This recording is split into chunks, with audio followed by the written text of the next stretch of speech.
The following stories are inspired by documented paranormal encounters. Some locations and identities may have been changed to protect the people involved. These stories may be disturbing for younger audiences, and listener discretion is advised. This podcast is based on true events.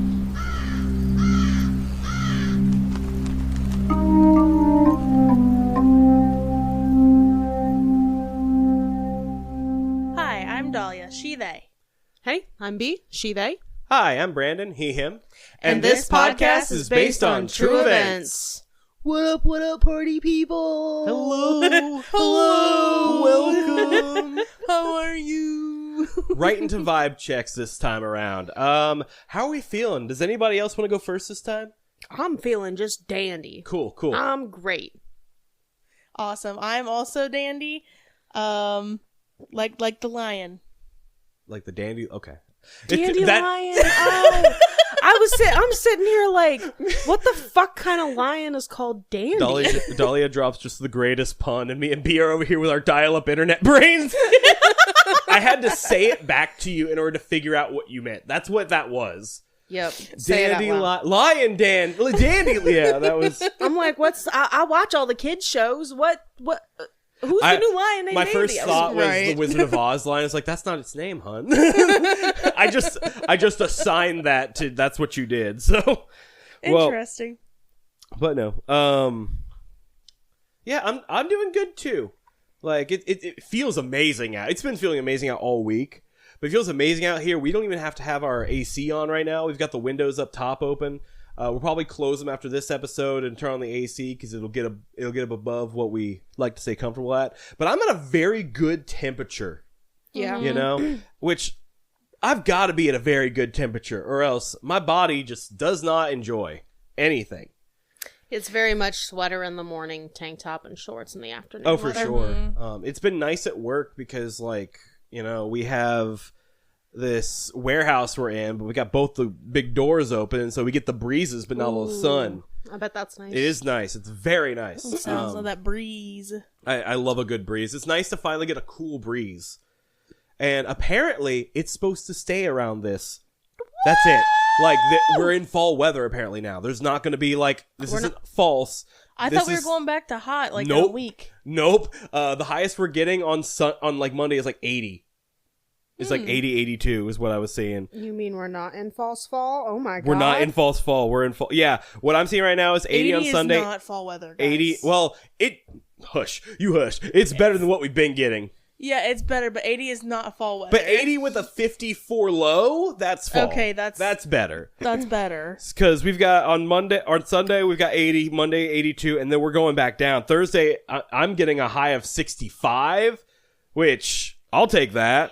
You know? Like, I'm excited. I'm very excited. Oh, yeah, I'm happy for the weather. I'm very, very happy for it.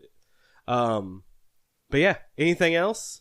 Going on a bike ride today after Ooh, after we get back home. That'll be nice. I'm gonna backpack today on Brandon's bike.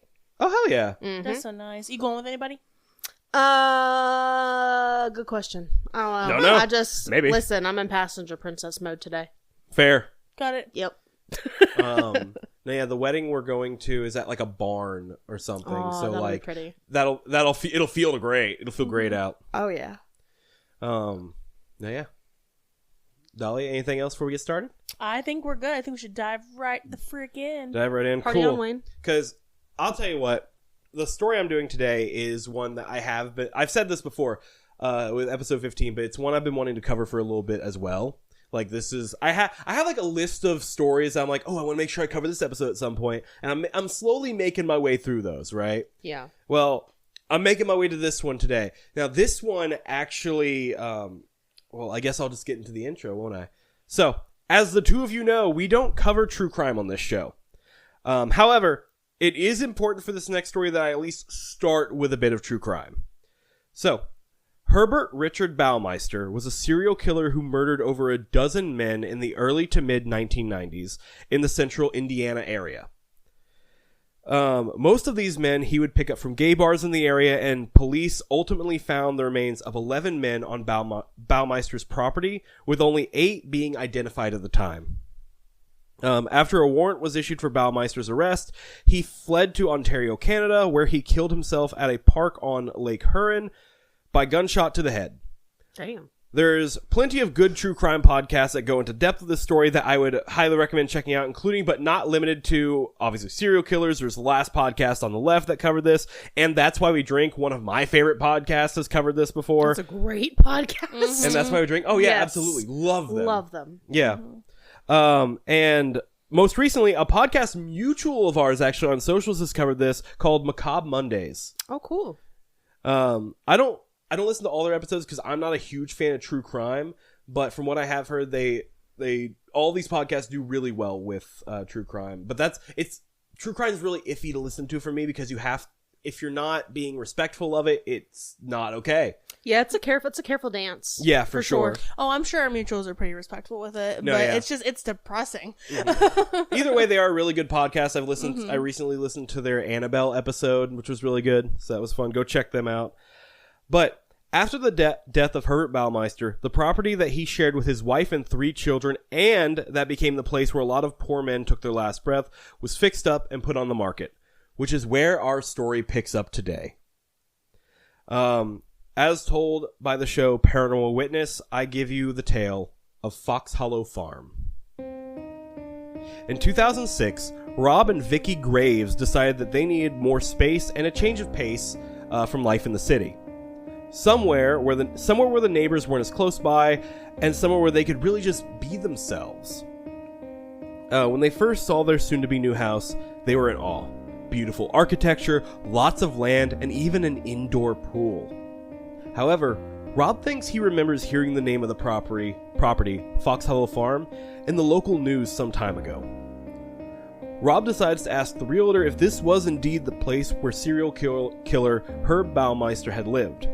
The realtor informed Rob that it was, and that's why the property was such a great deal. Rob and Vicky talked it over privately. Could they really feel comfortable living in a house where so much death and so many evil acts have occurred? What would be the impact of living in such a place on their family? Ultimately, they did decide to purchase the home. People live in places all the time where others once died, right? Plus, the property was really beautiful. And soon enough, Rob and Vicky, alongside their 2 teenage boys, were officially moving into Fox Hollow Farm. One day, after the family had finally gotten settled into the house, Vicky, looking at all the gravel that her sons had tracked into the pool area that they just loved so much, decided it was time for a vacuum. As she starts to suck up the gravel, the vacuum that she was using turns off. She turns to see the vacuum unplugged and thinks that she must have just pulled too hard on it and unplugged it from the extension cord. She plugs it back in and gets back to vacuuming, only for the vacuum to turn off once again. She turns back, confused, and this time she sees the cord unplugged and laying slack on the ground about 12 inches apart from each other. Or the cords, rather. Vicky starts thinking to herself just how odd the situation is because she knows she didn't pull it apart this time. Well, she plugs the cord back in once again, but as she starts vacuuming, or she starts back up on her vacuuming, she gets startled by a loud pop and looks back just in time to see the cords fly apart violently, this time in a small shower of sparks. Jeez. Vicky says she remembers feeling like something else was in the room with her, someone that didn't want her there. Not long after moving into the house, a new hire named Joe LeBlanc starts at the car dealership that Rob works for. They start up a friendship, and Rob notices that Joe starts being late to work more often. Joe was finding it hard to make it to work on time with his current apartment being almost an hour away, and so he decided to start looking for places closer to work. Well, Rob just so happened to have a solution to Joe's problems. You see, they have an apartment on the property of Fox Hollow Farm that's separate from the main house and that nobody was currently using. Rob offers for Joe to come check it out, and while Rob didn't hide anything about the property's past, he didn't exactly tell Joe more than he thought necessary either. Regardless, Joe figured that since the place had been gutted since the murders had taken place, that must mean all the bad was gone too. Joe decides to move in, seeing how beautiful beautiful of a place it was, and thinking it would be the perfect place for him and his dog Fred. On moving day, Joe lays down for a nap, completely exhausted after a long day of moving boxes in. Now, Joe says he doesn't usually remember his dreams, but he remembers this one. In the dream, he remembers the sensation of running through a wooded area. He knows that something was chasing him, something bad. Suddenly, in the dream, he stops at the sight of a man turned away from him. He approaches the man cautiously and puts a hand on his shoulder. In his dream, Joe turns this man around to face him. The man, who looks just like Joe, yells at him to run. Joe wakes up from his dream in a panic, feet hitting the floor before he even has a chance to fully wake up. He's just gotta get out of there. He's got to run. Pain envelops Joe's body as he rams his shoulder full speed into the door frame of his bedroom. He falls flat on his face, only realizing that he must have knocked some things over on his way down after he pulled himself into a sitting position and was picking broken glass out of his hand. One day, after getting home from work, Vicky was admiring some of the painting that Rob had been getting done outside when something caught her eye. Over near the tree line, Vicky saw the form of a man wearing a red t-shirt with his back to her. Worried that he may be a trespasser, she watched as he slowly walked away from her, but gasped as she realized that she couldn't see the man's legs. They just weren't there. And then suddenly, the man just disappears into a tree as he reaches the woods. After telling Rob what she had seen, they both go to check the woods, with Rob fearing that some kind of, quote, serial killer groupie may have snuck onto the property. But neither of them could find anybody out in that area. This really rocked Vicky to her core. As a hardcore skeptic and a scientist herself, this was all very unfamiliar territory for her. But she says she absolutely saw what she saw. About a week after Joe had moved in, he was washing dishes at around 8:45, 9 p.m. when he hears a knock at his door. He calls that he'll be right there, starts to dry his hands off. More knocking at the door. Once again, he calls that he'll be right there. More knocking. Fred starts to growl and issues a bark at the door, almost like a warning to whoever was on the other side. Joe gives a reassuring pat to Fred and goes to open the door wide. Joe opens the door wide to reveal no one there. He looks down the staircase and over the balcony outside his apartment door, but can't see anyone. Creeped out, Joe locks his door up tight. He almost feels like someone is watching him, but can't see anything as he looks out of the window in his living room. Taking a deep breath, trying to calm himself down, he sits on the couch. But once again, Fred starts to growl. Joe goes to turn his TV off to see if he can hear anything, but as the glow of the screen dimmed to a black, he sees a wisp of something pass behind him in the reflection of the TV. Joe immediately turns to see something dart around the corner. Joe could have almost sworn it looked like a man. He stands and hesitantly goes to look at the bedroom where he had seen the thing disappear into. Joe thankfully sees nothing out of the ordinary. After what Vicky had seen, Rob becomes concerned for everyone's safety and installs a closed-circuit television system. These cameras would run all the time, and they could catch them. They could watch them all on the monitor that he kept in the kitchen. After about 3 weeks of living on the property, Joe had gotten into a routine of going on nightly walks with Fred, going up and down the driveway. One night, during one of these walks, Joe hears a noise coming from the woods, almost like a branch snapping. And by one look at Fred's perked up ears as he growled towards the direction of the woods, Joe could tell that he had heard it too. Well, Joe immediately starts walking back to his apartment with Fred, but is soon shocked as Fred takes off towards the woods barking. Just bolts off. Joe looks to see what Fred might be after and sees a man in a red shirt walking into the woods. He says that the man walked by 2 trees at the edge of the woods and just faded away. Joe, terrified but worried about his dog, follows after Fred into the trees with only a flashlight to light his way. Joe searches the darkness of the woods, calling Fred's name. As he follows Fred's barks, the beam of Joe's flashlight suddenly falls on the face of a man in a red shirt. The man stands before him, his face dripping with what looked like water. the man starts to scream, a long, terror-filled scream, and that's all Joe needs to start sprinting back toward his apartment. Fred thankfully catches back up to his owner on the way, and Joe slams the door behind the both of them, trying to shut out the man that may still be lurking outside. Joe later describes what he saw to Vicky, and Vicky in turn tells him about her seeing that same man as well. One night, Joe wakes up to the sound of knocking on his front door. As Joe calls to whoever it is, asking to know who it is, the knocks on the door soon become quicker and more desperate sounding. By the time Joe gets to the door is nearly vibrating with the sounds of knocking.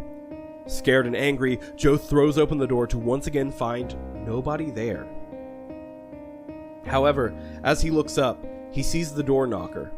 He sees it hanging horizontal as if someone is holding it midair, getting ready to knock again. So, one of those metal door knockers. Yeah. Joe then watches as it falls, knocking one last time. Joe looks around, but once again hears and sees nobody. No lights on at the main house, nothing. Joe walks down his stairs to look around, but when he goes to walk back up to his apartment, he starts to hear the sounds of footsteps on the gravel not too far behind him. Joe feels like something is watching him from just outside the glow of the security lights and runs back up to his apartment. As he's trying to coax Fred out from under the bed, hoping he would feel a bit safer with him by his side, Fred actually starts growling at Joe, which is completely out of the ordinary. Joe then starts to hear the squeak of the doorknob on his front door, and looks to see it turning slowly back and forth on its own. Joe watches as the knob stops turning, and then, with a bang, the previously locked door flies open with such force that it hits the wall hard and throws wood chips all over the apartment. Damn. Joe runs outside to try to confront whatever was causing all this, but turns around outside of his door when he hears something from within his apartment. Joe watches outside of his front door as a man wearing a white shirt stumbles out of his bedroom. The man's face has an expression of absolute terror through the water that pours down over it. His clothes look drenched, his hair wet and matted down to his scalp. The man looks up at Joe and just starts screaming, the most pleading, horrific scream that Joe had ever heard. Joe says that the man was breathing heavily and looked as if he had just been running for his life. Joe now believes that he has been seeing the spirits of the victims of Herbert Baumeister. He feels as if the victims are reaching out for help. The first person Joe tells about his experience is Vicky, and together they start to do research about the victims and everything that was found on the property. Rob even calls the local news station to get some of the old tapes of the original news stories that he himself had seen on TV in like 1996. As they watched them, the program would show pictures of the victims, and Joe pointed out one of them to be the picture of the man that he had been seeing in his apartment. The police had found 5,500 bone fragments on the property, but suspected that there were more out there. And on a walk through the woods on the property one day with Fred, Joe actually found a human femur bone just laying in the forest. Almost as if he was meant to find it, he says. Later on, Vicky confirmed that he had found it in an area where both of them had seen the man in the red shirt, and wondered if he had been trying to lead them there. After the bone was found, Rob contacted the lead investigator on the Baumeister case, and Detective Carrie Milligan agreed to come out and show them the things that had taken place, or show them where things had taken place. Milligan told the group how Herb Baumeister would select his victims from gay bars downtown and offered to bring them up for a drink and a swim in his indoor swimming pool. Milligan says Baumeister would then ask them to participate in autoerotic asphyxia, where he then killed his individuals by strangulation. Or these individuals. Milligan also talked about how Baumeister used to stage mannequins all around the pool in various poses. Speaking of the pool, there was a time not long after when Joe's friend Jeremy had come over to see his new place with some other friends, and they all decided to take a swim in the pool. Well, as Joe is taking a small rest, propping himself up on the edge of the pool, he suddenly feels the sensation of cold hands wrap around his neck. While at first he hopes it was just one of his friends playing a prank on him. When he turns around, he finds that they're all at the other end of the pool. As he swims a little away from the edge, Joe suddenly feels fingers wrap around his neck and start choking him. Jeremy says he saw Joe start to flail around in the water while holding his hands up to his neck, and by the look of pure terror on Joe's face, he could tell that he was not joking. Joe is able to get out of the pool and order the rest of the guys out as well, fearing for their safety. One night, Joe was in his apartment on his computer when he hears a metallic scraping sound coming from his kitchen. Going to check it out, he finds that all the knives and a knife block that he had on the counter were now dumped in the sink. He also noticed for the first time that there were knife marks in a nearby wall. Joe then goes into full ghost hunter mode. He unplugs everything in the house that could make a noise, turns off all the lights, and whips out the voice recorder on his phone. As he's standing in the kitchen, he asks, "Is there anyone in here?" And while he doesn't hear anything, Fred starts barking, which Joe takes as an indication of something being there. He plays back the recording and hear the voice of a man responding to his question of, "Is anyone here?" with, "The married one." They actually played this recording in the episode, and it's really clear. Looking through the files of the victims, Joe sees that they were all single young men, and makes the conclusion that this must have been the voice of Baumeister himself, who was in fact married. The human bone discovered by Joe was sent for forensic testing, but as of the airing of this episode of Paranormal Witness, it still remains unidentified. Jeez. Holy shit. So the house that they moved into Yes. is that the one in Canada? No, it's in Indiana. Okay, so he committed all of the murders in Indiana, but Yes. he killed himself in Canada. Yes, he escaped to Ontario. Okay. Yeah. That's where I was a little confused. Mm-hmm. Okay, that makes more sense. Well, what the fuck's he doing back in Indiana? Get the fuck out of here, bro. I guess that is the property where Yeah. he lived and committed most of these like horrible acts. Oh, yeah. So It totally makes sense. I want to talk I'm just about mad that about victim. The victim that was like drenched and screaming. Imagine that being your afterlife. yeah, Oh my god. How awful. That's is what that got of you? me. both the spirits that they saw were drenched in water Yeah. too. Like the way they described that they were active, like water was actively flowing down them. Mm-hmm. Like not just that they were wet. Imagine the running for your life being your afterlife. Yeah, not a fan. Like that sounds so like reductive, but legitimately that's awful, you know? I agree. And not just them, but like any ghost, like, or any spirit, I guess, that's still here. It's like, imagine dying in such a horrific way, and especially like in that specific way. I would almost feel like there'd be this lingering sense of panic throughout, because drowning sounds awful. Like being choked to death, strangled, especially in water, sounds like an awful way to go. The panic that would Yeah. ensue while it's Yeah. happening. No, yeah, because like I know from what I understand, when drowning, your brain does go into like this panic mode because it's wanting that oxygen, it's not getting it. It's like, we need this, and Yep. no, that's it's so sad to think about, for real. And on that note, if you are someone who goes to bars to, date, for lack of a better word, Right. and you go home with someone, be safe. No, yeah, for Have sure. Life 360. Keep texting your best friends, the people who are close enough to you to get to you if an emergency. Or just don't go home with the stranger if you can avoid that. Yeah. Or if you like men, just don't. Yeah. that's valid. But like Yeah. no, from what I understand, it was gay bars in town, as well as like just different nearby places as well. Just and had a very specific victim type, obviously, it seemed like. What's he trying to do? Copy Jeffrey Dahmer? I don't know. But if I remember right, I didn't really look into it a whole lot, but if I remember correctly, there's also something about him maybe being this a serial killer called the Strangler. I think that's the name, who would like do this similar thing to people like along a certain highway. Again, I didn't look too much into it. It's just stuff I found through like looking for like pictures and different other things to fill gaps in the story. Yeah. Is your background hot dog style?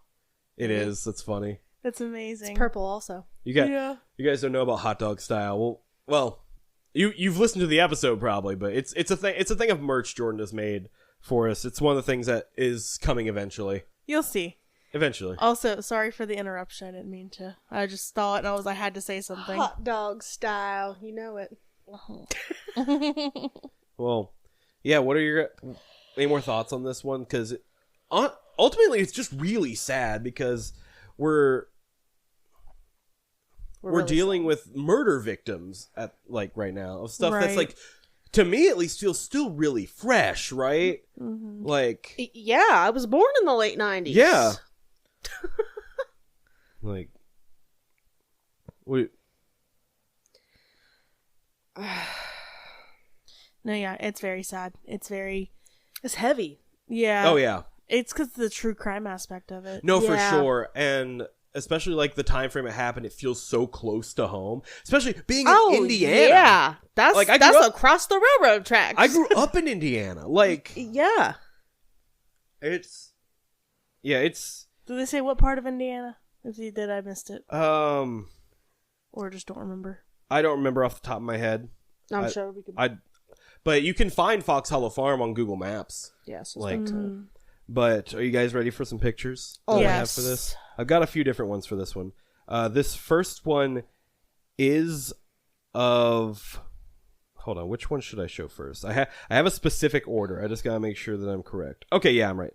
Okay, so this first one is of Fox Hollow Farm itself. The top photo is like the main house, and the second photo is, or the bottom photo is their garage and like apartment area. They rich. Gorgeous. It's a gorgeous property. There's an article online that I believe I got these. I think this is where I got these from. Either way, I did read this article online, and they go through like every room in the house. It's insane. It's beautiful. Maybe I need to go buy a murder house. Fucking. That feels like it'd be in my budget. I don't think you'd last very long. I don't either. But a roof is a roof. That's fair. But yeah, like you can see on the bottom photo, the apartment, like the door and the stairs that Joe lived in, is the one facing us in the picture. Sorry, I'm trying to bring up the others. Okay, this next one is of Herbert Baumeister. So this is the serial killer. Oh. Yeah, just awful man. That's not what I pictured him as. No. No. I was thinking like a Patrick Bateman kind of thing. Oh, I wasn't even there. Like, I I don't was know. I thinking feel like fat, serial bald killers dude. are never who you picture them as, really. Yeah. Yeah. You know? I had more of like a John Wayne Gacy kind of type in my head. I see. I see. So we were on opposite ends Yep. there. Yeah. Yep. This next photo is Rob and Vicky Graves on the top, and then the bottom that's Joe LeBlanc. So they are the current residents of the main and apartment houses. I believe they still live there. Why? Beats me, but I mean, if that's the worst that's happening. well, from what I understand, stuff still happens. I know they've had like ghost adventures there. They've had different paranormal teams come in. They've allowed them to come in and investigate. To me, at what point does it get exploitative for the victims, and at what point are you trying? Like, there's a line between maybe trying to help them pass on and exploiting these poor victims. To me, Well- but I also don't know how they handle it, so I'm not going to say one way or the other for them specifically. You know? So the 3 seconds that I was on Google, it looked like in May of this year they just identified a 10th victim. Oh damn! So I'm kind of I'm torn. Like, yes, it feels exploitative, but at the same time, they're still going through and they're still identifying people from the remains found. good. Wow. Yeah. No, yeah, that was also something I seen is they are still like finding remains and trying to have them identified. Like, there is other people that they have remains of, but just they have not identified yet. Yeah. That being said, May 2nd of this year. Yeah. Yeah. crazy. That being said, with haunted places, like people do haunted tours of different haunted houses and stuff, like actual haunted houses where terrors happened there. What's the difference between that and touring this place? No, I agree. I the think fact that so many people are still unidentified, I think, is what that's crosses true. that Okay, line yeah, for that's me. fair. Versus like if it was a hospital or a prison or something like that we're touring, there's logs somewhere. You have inmate logs. Mm-hmm. This we don't know. What about what's a famous haunted house? I want to say the Sally House, but I think we knew the victims of that one too. Right. Well, also the Sally House is like a line of like, is this just demonic or is this like a trickster spirit or whatever? I don't know fair. what the Sally House is. Oh, we'll have to cover we'll that. get to the Sally House. Okay. Don't you worry about that. Okay. I have a couple episodes I could go off of for the Sally Do you? House. Okay, I'll let you cover that then. Yeah. But no, so like let's take the Villisca Axe Murder House. Don't know what that is either. Okay, the Lizzie Borden house? Yes, I do. I am familiar with Lizzie Borden. We'll go there. Okay, since you know that one. So let's go to the Lizzie Borden house where the current company that is managing that place, very exploitative. They have axe throwing competitions there. Oh my god, are you kidding me? No, Wait, I'm not. actually, I knew that. Yeah, that's fucked up. That is so fucking distasteful. Yes, oh my god. absolutely. Which sucks because I would have the Lizzie Borden house is one place I really wanted to visit. You know how many books I got on Lizzie Borden at my house? That's insane. Oh really? My god. Yes. Yeah. That's like the one. That's the one. That's my one that my autism chose. Lizzie Borden. Yeah. No, I love the story of Lizzie Borden. I love the things there. But for instance, I think going there and investigating, I think that's fine. But all this other stuff, that's when it becomes like, okay, you're exploiting these dead people. Yeah. Like, that's for sure. It's fucked up. Yeah. Is what that is. No, yeah. I believe that, especially when you ghost hunt, there's an air of like respect that you have to have for the dead. Is it owned by family at least? No. Oh, okay. Not that I know of. Because like, I think, and I blame Ghost Adventures and Zach Bagan specifically for these ghost hunters that, for these dude bros who don't give a shit about the dead going in and be like, bro, I just saw an entity, and like all the people who go in and think that provoking is the way to ghost hunt. That is usually never the way, because first of all, you got to think of these spirits as like, these are people. Like, you have inhuman entities, but for the majority of the time in these specific places, these are people that you're working with, and you're just going in, like, screaming at them. Yeah. Well, these are the types of people who treat actual people like shit a lot of times, right. too. Though. That's so true. They don't give a shit. No, at least most of the time, I fear. No, so I do feel like there's a fine line, but at the same time, if they're still, like, identifying remains and stuff, yeah, that's obviously so good. And I love that.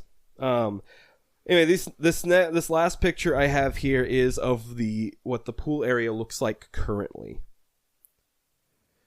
And I tried to find a good photo. Like, they had some in the episode, like official photographs of, like, they're basically crime scene kind of photographs of the pool area, like where they originally found it. And he did just have mannequins posed everywhere.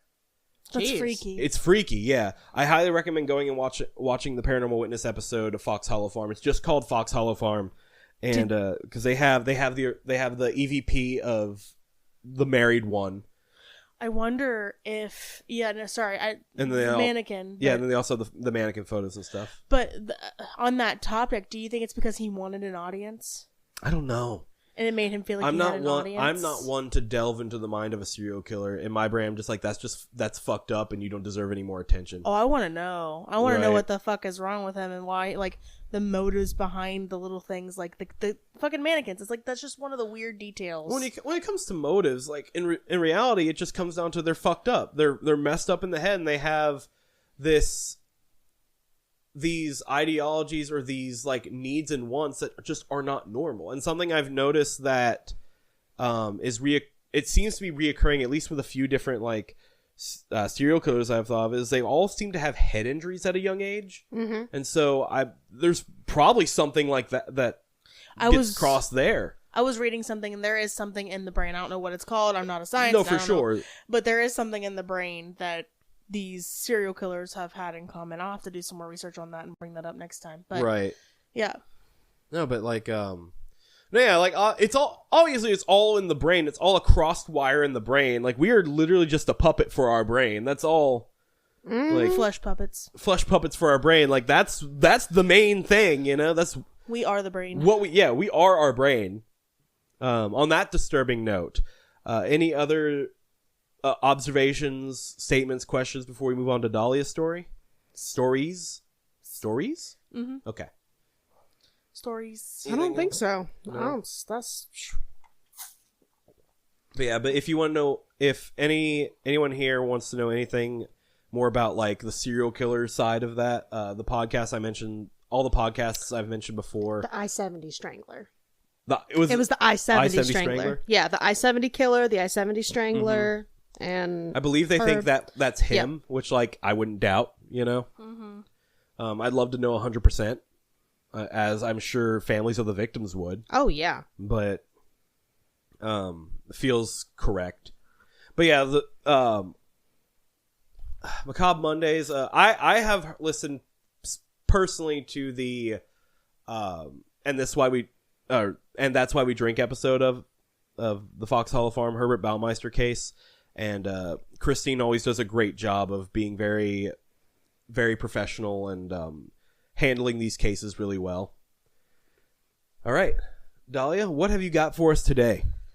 Okay, so I have 2 stories, and they are very different from each other. So I'm going to start with this first one and go right in. This next allegedly true encounter is from Reddit and is a very colorful one at that. what you mean by colorful? Yeah, what do you mean by colorful? Oh, I know what you mean by colorful.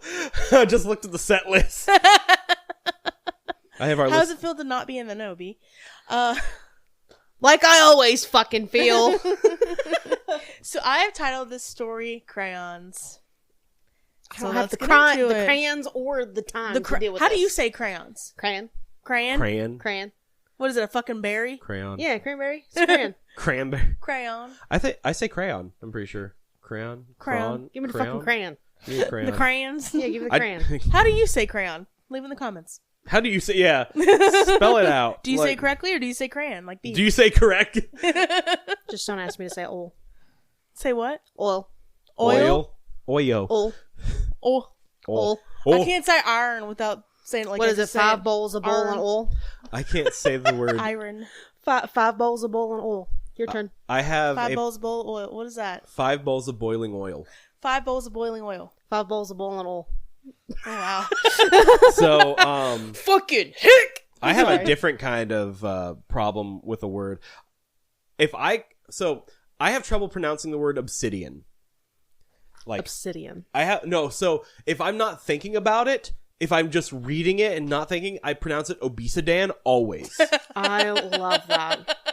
And like I have to physically be like obsidian, because if I read it, like for some reason my brain will just cross a couple letters or delete one or whatever and just say obesidan. I have to do that specifically with Indianapolis. Really? Otherwise, Excuse me.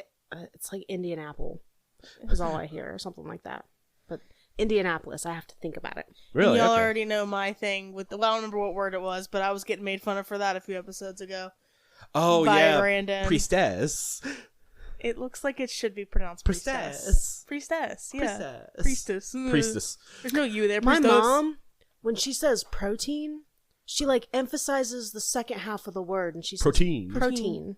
Protein. Yeah, I gotta get my protein. I don't know. It's weird to me. Protein. Please Protein. continue. Okay, so I've titled the story Crayons. So let's get into it. I don't believe in ghosts. Shock. Shock, right? How many times we've heard that now? and you will. then they go on to say, but not in an obsessive way, like I've seen people do.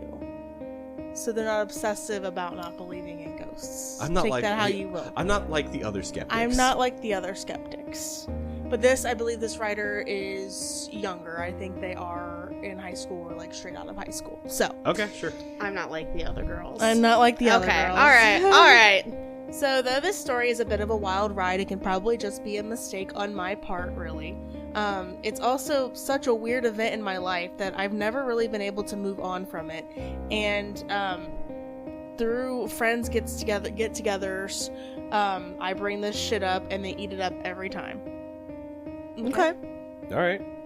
I was probably in 6th grade when it happened. It was an art period and the students are led to another room which is on the upstairs. For a clear vision, 1st through 5th grades were on the upper floor with the art room, and 6th through 10th graders were on the bottom floor. Anyway, while we were all led upstairs by the teacher, I realized I left my pencil box back in class, which is very strange because I usually take everything with me, but I also forget shit sometimes, so I shrugged it off and I went to go get it back. I entered the empty classroom, walked over to my desk, and began checking my bag for my pencil box, when out of literally nowhere, I heard the faintest in a very low voice, "Excuse me." It was a very young girl standing at the door of my classroom wearing our school's uniform with very short hair.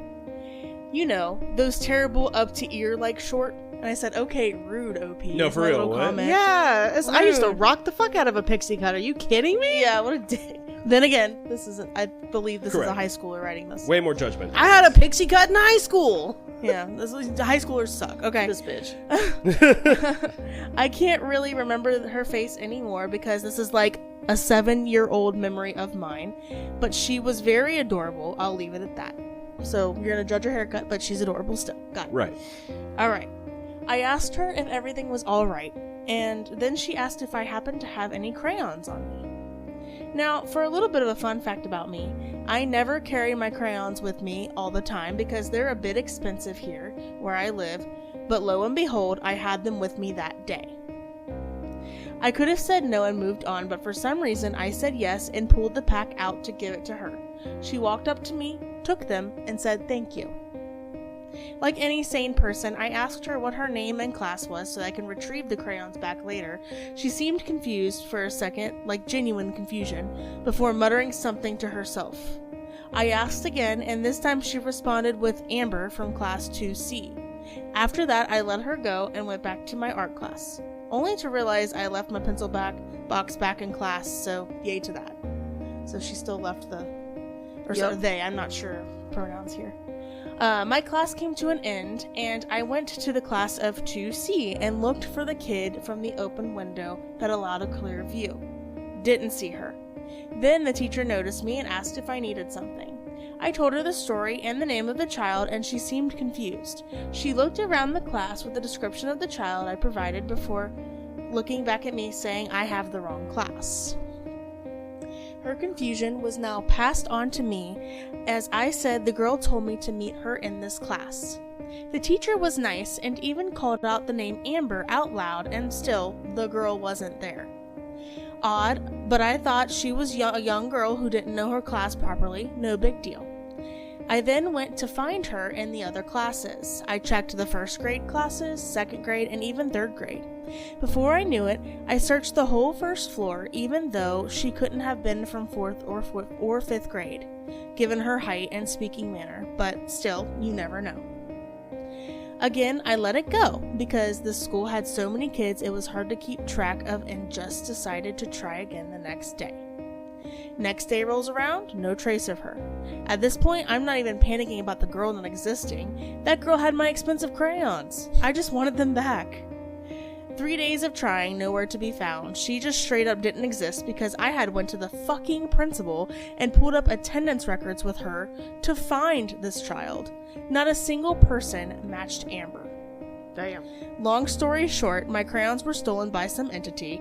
I'm not even scared about meeting someone who straight up just didn't exist. That girl had my crayons. I cherished these crayons because these costs double the amount, and I had to beg my mom to get them.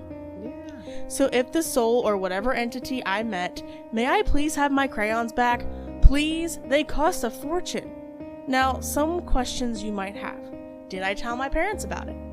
No, because I was scared of getting scolded for losing my crayons. I did eventually tell them when I was in grade 10, but again, the 6th grade was not me risking it all. Excuse me, there's a typo here. Risking it at the time. Did you try the school's camera footage? Our school didn't have one. Did she just give you a fake name? Probably, but maybe the girl exists. But then again, I searched the attendance record with the principal, who was kind enough to do that, shout out to the principal, and they had photos attached to it and no one matched her face. Again, could be me being delusional, the I'm crazy and nothing is real kind. I sort of don't take things seriously and make them into a joke all the time. Maybe the entity wanted to make me the clown for the while. GG entity, if there was one. GG entity. GG. Good game. Yeah, they're Gen Z. I also have a long history of living in a possibly haunted house with a joined family, but there's another story. If there is a ritual to get my crayons back, please do let me know. I still haven't forgotten them in 7 years.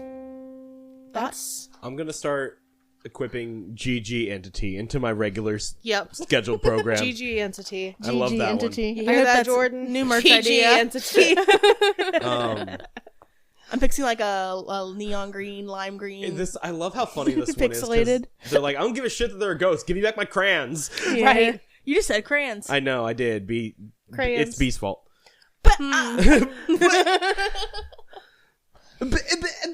It's B's fault. Screw you guys. I'm going in. That's a funny one. Take your fucking crayons. I guess could it be another person? Yeah, but like again, they looked up that attendance record, which like, how likely is it that a child just wandered into the school, was like, "Can I have some crayons?" and then just fucking booked it? Yeah, that's odd, right? Well, I was gonna say they could have moved, but they would still be in the record. I think Yeah. That quickly. And the principal would be aware that they moved. They'd be like, "Oh, Yeah, this for girl sure. just moved," you know? Yeah. Well, I just have the need to point out that OP titled their post, "My time when I encountered an entity face to face," but starts their sentence off, "I don't believe in ghosts," but not in an obsessive way like I've seen people do. What the fuck I just kind have of to point title that is it? out. What kind of title is it? Like, have you seen the entity? Did you not see an entity? What Right. do you believe in ghosts or not? But You believe it enough to know they stole your crayons. Right. so, does this count as clickbait then, or do you think OP is in denial? I think OP's in denial. I think every skeptic who's like, look, I don't believe in ghosts, but this is weird. They're in denial. Again, that could be very wrong. But like, it always feels to me like they don't want to believe in ghosts because ghosts are scary. Yeah. But you 'Cause, like, still can't explain what you can't explain. You know? I don't know if you caught it, but at the end they mentioned a possibly haunted house with a joined family. Do you believe in ghosts or do you not believe Yeah. in ghosts? No, you're right. So actually, Well, they're a kid. They're like, look, I'm too cool to believe in ghosts, but there are some ghost stories I have. right. Shit, when I was a kid, ghosts were the coolest fucking No, thing for ever. real, yeah. I think this person is 7 years from 6th grade, 7, 8, 9, 10, 11, 12. I think they're straight out of high school. Straight out a year, maybe, out of high school. Oh man, straight out of high school, I knew everything, man. Yeah. You couldn't Right. tell me nothing. I was hot Same. shit. Mm-hmm. No, that's a mood. So, I kind of went down a rabbit hole because of this post. Oh boy, let's hear it. And I thought you all may find what I found to be interesting. I'm sure we will. Go ahead. Everyone has different financial situations, and school supplies can be 100% expensive, especially like in other places. Yeah. But as someone who is childless and nearly 30 years old, I haven't looked at the price of crayons in a hot minute, Okay. and I was curious as to how much those are running nowadays. So I'm not sure where OP is from, but I googled expensive crayons and found out that some people refer to colored pencils as a type of crayon or pencil crayon, which leads me to my next fact. Did you know, and that this is the most interesting part to me, that brands like Louis Vuitton and Gucci sell what they call pencil crayons? Sure did. Or colored pencils for hundreds, nearly thousands of dollars for a pack of like 40? Sure did. I didn't know, but I'm not surprised. I'm not sure parents would buy their 6th grader those brands, but you never know. I'm just curious. Like, I looked at, when I was looking at other country crayons and stuff like that, they were a little pricey, but not Gucci, Louis Vuitton pricey. My kids had to have 4 packs of crayons each for their school supply list this year. What? Damn. They got all 4 because it was on the list, so I got it. 4 packs. Yeah. Well, crayons run out, so crayons run out. I Yeah, guess. you say But you think crayon. you just like replenish them once. Anyway. So any guesses as to what the picture is for this story? I really hope it's a fucking box of crayons. It's a puppy!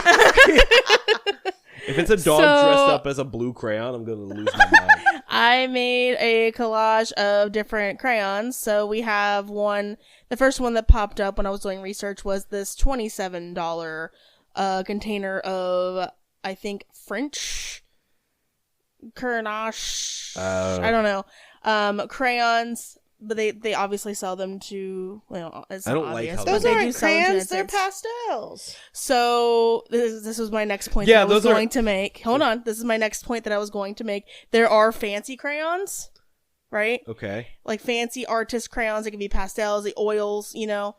But there are also, like the next one, Crayola.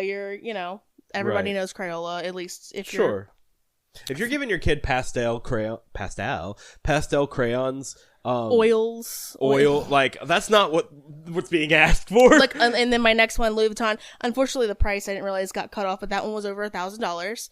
That's insane. And then the Gucci one, obviously $770. This is crazy. for a pack. So, Yep. whether they were talking about actual crayons or pencil crayons or oil pastels, those are different types of crayons, I suppose. Huh. Mm-hmm. So, yeah. But they're made differently. My crayons are Gucci. I'm better than you. Sorry for the rambling. I found it interesting. No, I love that actually. Okay, for my second story, this next allegedly true encounter comes from Reddit, and it is a strange one. Aren't they all? Yeah. We'll call this one the eavesdropper. I said eavesdropper. The eavesdropper. The eavesdropper. I've had a lot of weird things happen to me through my life. This is the only time... It's typed weird. This is the only time this particular thing has happened, and I still don't understand it. So my ex and I were acquaintances with this other couple that lived a town or so over from ours. OP didn't mention this, but this couple lives about 45 miles away. They mentioned it like outside of the regular post. So Okay. 45 miles away, just for reference. Not super good friends, but we visited them now and again, and they were friendly. One day, as I was traveling through their town to get back home, my husband had asked me to stop and grab something from the male half of this couple at his job, which I did very briefly, and then, because I was already there, I stopped and saw the female half of the couple at their house. Okay. I don't know why I didn't mention seeing her mate right beforehand. It just didn't even come to my mind. So I visited, then I left. No big deal. 3 weeks later, I was in my bathroom brushing my teeth when I suddenly heard the girl acquaintance's voice very clearly. But as clearly as it was not originating in my head, it also was in my head. I can't explain it any better than that. These weren't my thoughts or inner dialogue. Hell, I hadn't thought about either of them since the 3 weeks previous, but I knew her voice right away. And I knew it wasn't external. Like if she had popped in to visit and I was hearing her from the next room or anything. It was in my head, but it wasn't me narrating. So do you guys kind of understand what they're talking about? Yeah, I get that. Okay, it was a little complicated, but I picked it up. And she was mad. Big mad. She was half yelling at him. I heard her shouting, "You think I'm stupid, huh? Y'all motherfuckers think I'm dumb as fuck." And then more was said, but it was fainter. I could hear him too. It sounded like he was trying to walk away from her. "Nobody thinks you're stupid, but you are fucking crazy," he said. "Why didn't you tell me she stopped by your work? You slipped up and told on yourself now. Blah, blah, blah." Lots of ranting. This is when I realized, oh, this is about me. Huh. But I was still frozen in shock, like posed still as a statue with my head cocked, trying to figure out if I was inventing these voices, and if so, where the hell did I get this scenario randomly from? But honestly, I knew it wasn't an internal made-up scenario. It was really happening somewhere. I heard him say he didn't know, but probably because there was nothing to tell, and for her to shut up about it. The last thing I heard was her saying that she's gonna get to the bottom of this shit one way or another, and him saying to leave that girl alone before you embarrass yourself.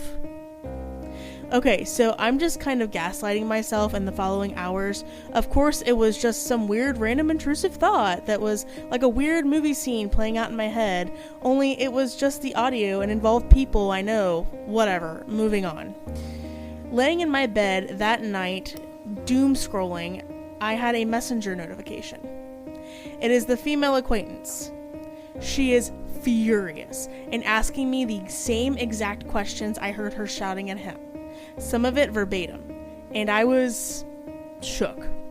I explained to her that the tool my husband loaned him and asked me to pick up because I don't know if her boyfriend explained that part. So, yeah. It was worded weird, but you get it. Right. It's not something I heard them say during the telepathic episode anyway. And that I wasn't trying to hide it at all. I apologize if she felt that way.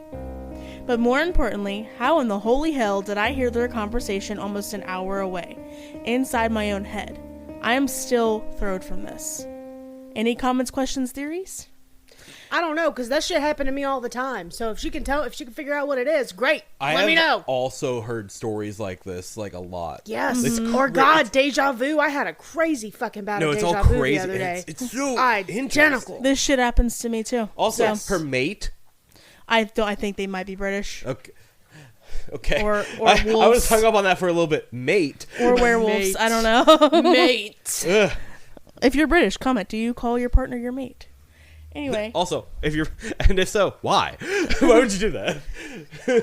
Australians do that too, don't they? No, yeah, my first thought was Australian, Yeah. but it just sounded funny as all. Mate. We're always so thrown when mate. someone talks differently We're in always these so stories. thrown in other country. We're always so thrown in other country as Not Americans. the white Americans. Yep. Okay, so a user commented on this. They said, I wouldn't think too much on the how or why. We know dreams come to us and are vivid, and sometimes those dreams are of true events. So that just happened to you, but you were awake. I believe that by not questioning and acting on these things, we strengthen the muscles involved. The waking mind only gets in the way. Do we agree? Oh, yeah. Sure. Wholeheartedly. Yeah. I've learned when I have those deja vu moments to just let it happen. Mm-hmm. Because if you try to make it, oh my God, just write it. I kind of got to shake my head and move on. Like, Yep. I've never had deja vu of stuff like in the middle of the day, though. Oh, It's always been dreams for me. And they've never affected me that much. I've always been like, oh, okay. And then that's it. That's my only reaction. I move on. they fuck with me a little bit. so when I had my deja vu moment, it was in this house that I had never been in before with people that I didn't recognize.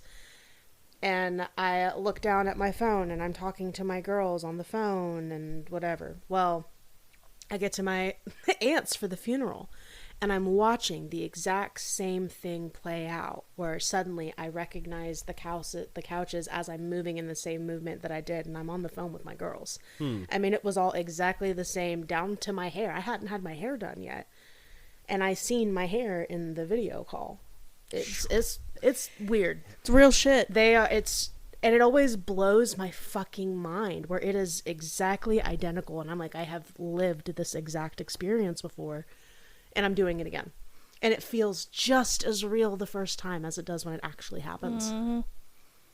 I'm right there with you. Yep. I can't name the specific occurrences, though, unfortunately. That happened, that like first daydream of it or whatever, happened before my aunt died. That's intense. Yep. You don't question it, you just go with it. Yep. No, like, Yep. from what I understand, this shit happens so much. Because I've heard so many Yes. stories of that. Like, different podcasts I listen to, their listener stories, they'll have stuff happen like that. And it's always so fascinating and so interesting just how often this happens. Yeah, you know? everyone's got a different explanation for what it could be, Right. too. And honestly, I don't even care at this point. It's fucking cool. You're telling me I can Fuck yeah, see it the is. future, and I don't know it's the future? Can I have that Right. happen with the lottery numbers? Cause Right, right. Amen. I'm trying to take care of me and my friends. Let's go. Yeah. And then afterwards, y'all ain't gonna hear from me. I'm gone. You're leaving us? Listen, if I win the lottery one day and I got billions of dollars, I'm gonna make sure everyone that I love and care about is taken care of, and then I'm gone. Can you move us out of the country? No. Fuck. You'll be taken care of with housing, and then everything's gonna be peachy keen. But after that, I'm gone. Real. Me, my kids, my husband, my partners, we're gone. So if the podcast ends abruptly or B just gets replaced out of nowhere, that's exactly what happens. It's We won't because I say won it, the though. lottery. We Yep. won't say it. Yep. They're gonna have brand new equipment, just a whole You'll ass just have to know. recording studio. You'll know. Mm-hmm. We'll sound fresh as fuck. Yeah, you'll just have to know. All right. No, that was a good one. I forgot that pictures are a thing. Oh, yeah. What picture you got for us today? Okay, let me pull it up. I just had it. This is what she probably felt like. Wrong chat. I'm gonna delete Wrong that. chat. Don't delete. Don't look at that. What? Hold on. You didn't say it to a chat with me in there, so I don't know. It was morphin time. You are 100% in that chat. Oh, hold on, wait. Oh, there it is. Okay. Delete all right. the message. Oh, man, there it I is. missed This is it. probably what she felt like. No, because like Me. for me, I'm a little nosy. So like, Oh, I ain't a little. I'm very nosy. Me too. Very. So for also those that of you- relationship seems a little toxic for my taste. Maybe y'all should Yeah. work on yourselves because like, why are you having Crazy, but screaming you are matches? fucking Because stupid. someone like a friend of yours got seen by Yeah. the other one. That's weird. So for those of you who cannot see this, is this like one of those how-to wiki? Was that how WikiHow, you'd say? yeah. WikiHow. There it is. So it's the WikiHow picture, and she's just got a glass up to the wall, and eavesdropping. Except they're 45 miles away? Right. I've never lived close enough to somebody where I could do that, but I totally would. Mm-hmm. I'm nosy enough. All I right. live in apartments. I could have done that. Oh, yeah. Where I live, you bet your sweet ass. My ass is planted on my porch. Anytime I hear something, especially because I got neighbors just a couple houses down who love to come outside and argue. Really? Love to come outside and argue. They make it a show. Yes, they do. There's a few of them where I live, yes. So I go and I park my ass on that porch and I enjoy my evening entertainment. It's never physical, but... Which is always good, yes. Hey, but they got someone who can call 911 if I ever got that way. Oh, yeah. So. Oh, yeah. I've had to do it before. I'll do it again. Mm-hmm. But damn, it's entertaining. There's one of the houses is I know I'm getting off topic. You're fine. One of the houses is an old man that lives there, and then his adult son, Okay. TM, you know what I mean? Mm-hmm. And the two of them will come outside and argue all the time, and it's always fucking hilarious. Yeah. Yes, I'm talking basement neckbeard adult son, Really? Oh, dear. hentai, Mountain Dew video games, one of them. No, I got the picture. Hasn't Yeah. seen a shower in a couple of weeks. Yes, Yeah. and it's always fucking hilarious. Well, what do you have for us? Yeah, what are we ending off with I today? have a story about autism. Oh, shit. And I'm autistic. Well, no, it's funny. So, I'm autistic. My middle daughter is autistic. I think my other two kids are, but they're not diagnosed. But that one, she is. There's something special about her. We love her. Mm-hmm. And this is actually an experience that I've had, not specifically, but I've been in a very similar situation, and I know just how this girl feels and how important that community was that came to help her. Okay. OP has titled this, "My Autistic Child's First Flight Went Poorly. What happened afterwards shocked me." Okay, good clickbait article. Let's do it. Mm-hmm. Oh, yeah. It clicked me. What happened next? Shocked me. We took our first flight with my 6-year-old who has level 3 autism and severe sensory processing disorder. The flight was from St. Louis to Newark, New Jersey, so it was nearly 3 hours. I prepared in every possible way, scared to death she was going to have a meltdown midair. I brought the iPad, speech-generating device, earplugs, compression vest, weighted blanket, sensory toys. None of it mattered because about 2/3 of the way through the flight, my daughter decided she wanted to go home.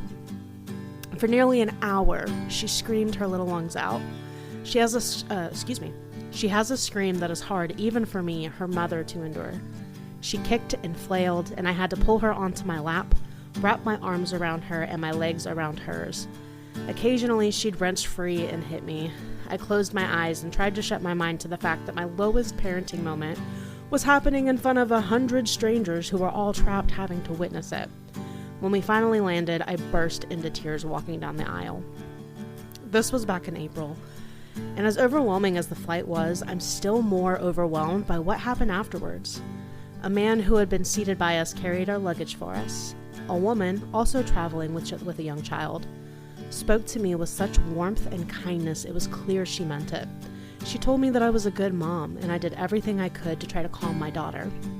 She said people understand autism more now, and the people on the flight knew she couldn't help it. Her boy wanted to get going, and she said, "We will in a minute. Right now, we're helping." Another passenger started telling my daughter in ASL that she was beautiful. She said she worked with kids who were nonverbal and that everything was going to be okay.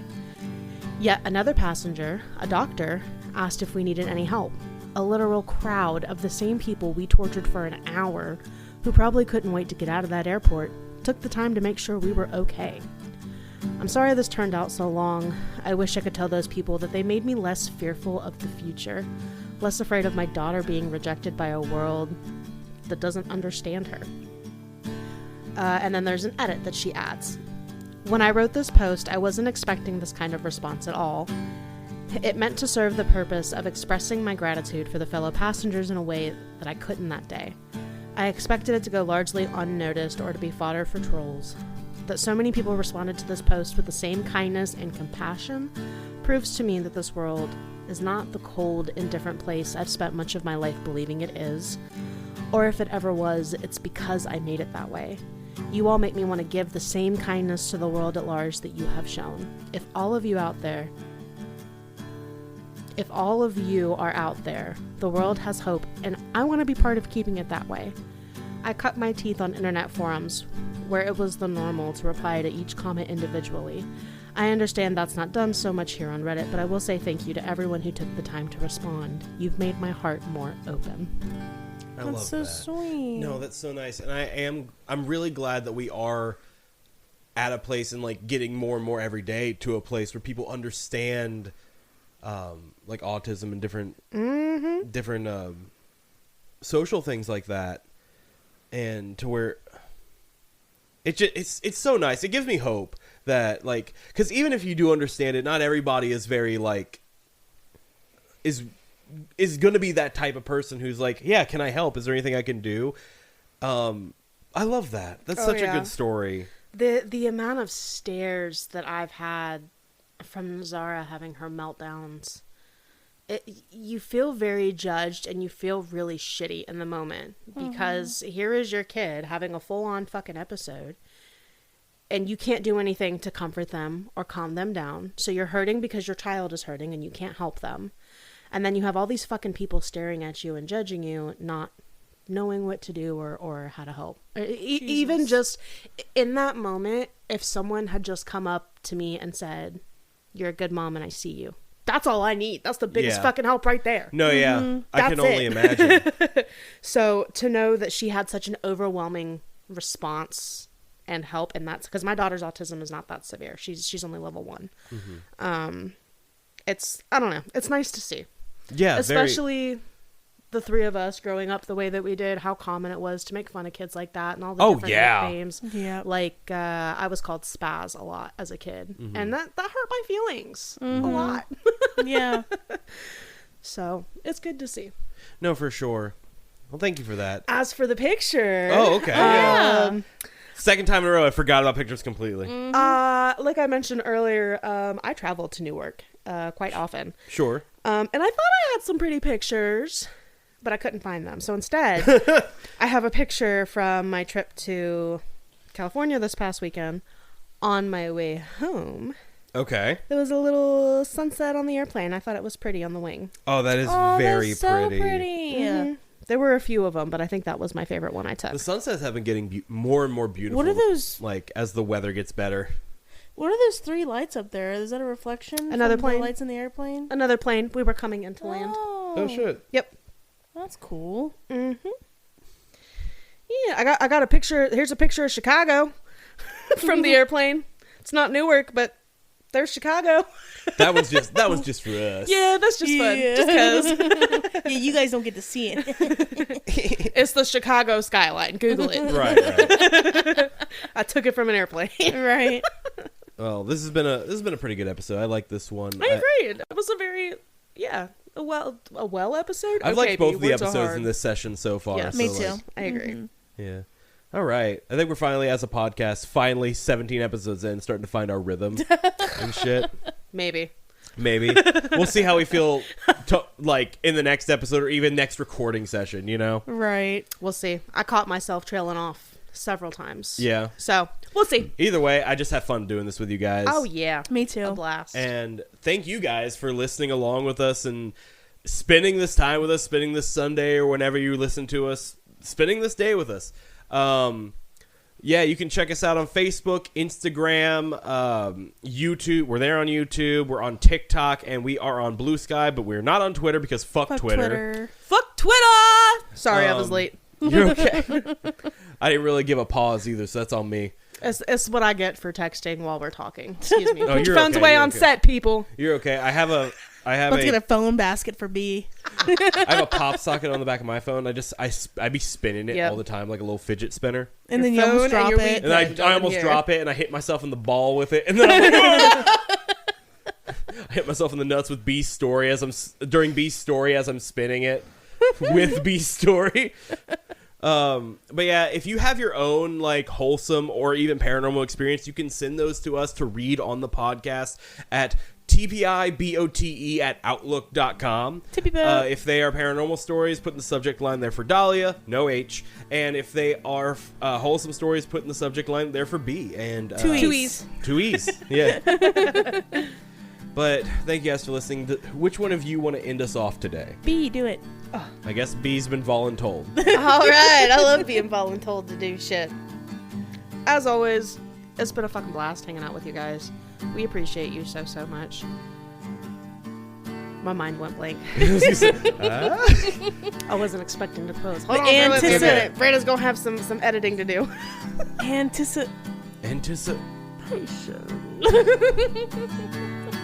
We love you. We'll see you later. And as always, this podcast was based on true events.